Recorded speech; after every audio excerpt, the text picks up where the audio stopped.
In this video, I'll discuss the rate of dissolution. Subscribe the channel, watch the video until the end. The rate of dissolution. What is dissolution? What's the rate of dissolution?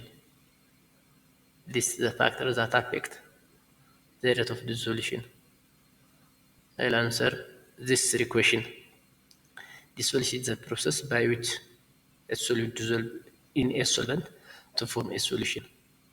Sugar dissolves in water to form a solution. Dissolution is the process of forming solution. Dissolution is a physical process. Dissolution is not a chemical change. Dissolution is a physical change.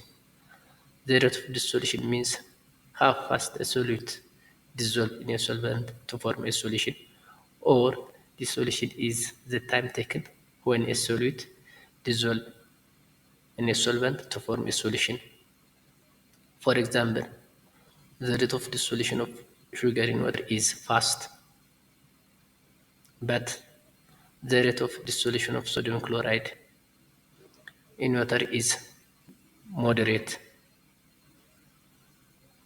The rate of dissolution of sand in water is 0, means that sand in water is insoluble. Therefore, different substance has different rate of dissolution in water. For example, sugar in water fast, sodium chloride in water is moderate, sand in water is insoluble.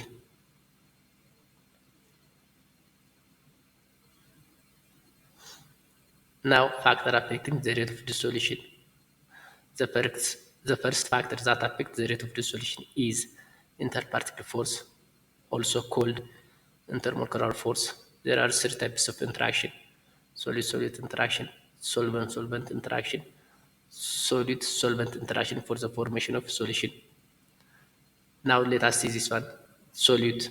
Here the solute particles are aggregated. They are closely packed. Therefore, due to exert energy on it to separate the solid particle. Now the separated solid particles, they are far apart each other. They are separated. This one solvent.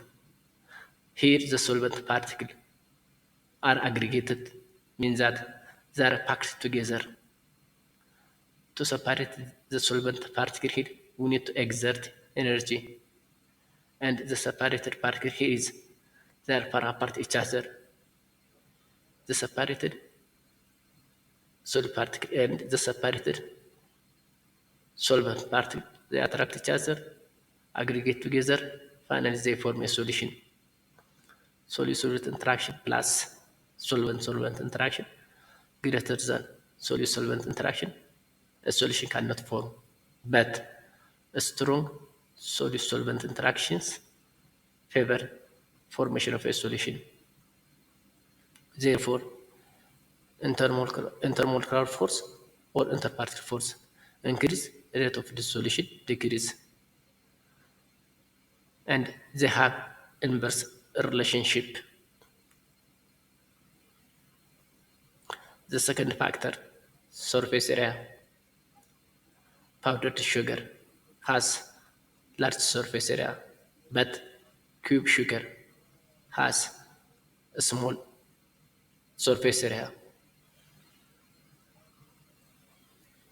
Powdered sugar dissolves in water faster than cube sugar because powdered sugar has large surface area. More of its particles are exposed to solvent. More collisions happen between solute and solvent to form a solution. Large surface area,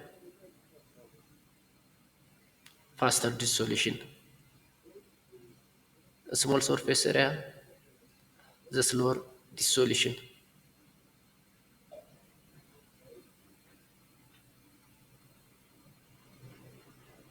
Surface area increases, the rate of dissolution also increase. Surface area decrease, the rate of dissolution also decrease. Therefore, surface area and rate of dissolution have direct relationship.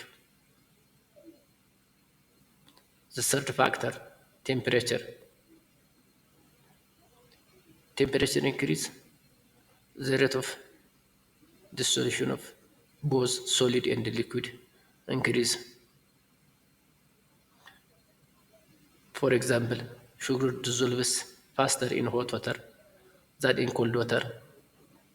Therefore, temperature and rate of dissolution of solid and liquids have direct relationship. Temperature does not affect the rate of dissolution of gases. It only affects the rate of dissolution in the liquid. For pressure, pressure only affects the rate of dissolution of gases. It doesn't affect the rate of dissolution of both solid and liquid. It only affects the rate of dissolution of gases. Pressure increase, the rate of dissolution of gases increase. Pressure decrease,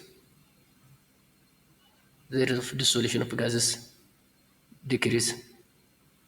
Therefore, pressure and rate of dissolution of gases have direct relationship. Look this one. More gas dissolved in a coca when we increase pressure. Stirring or agitation. Sugar in water dissolves faster when we stir it. The more you stir it, the more the sugar dissolves in water. Subscribe to the channel. I'll come back with another video. Have a wonderful time.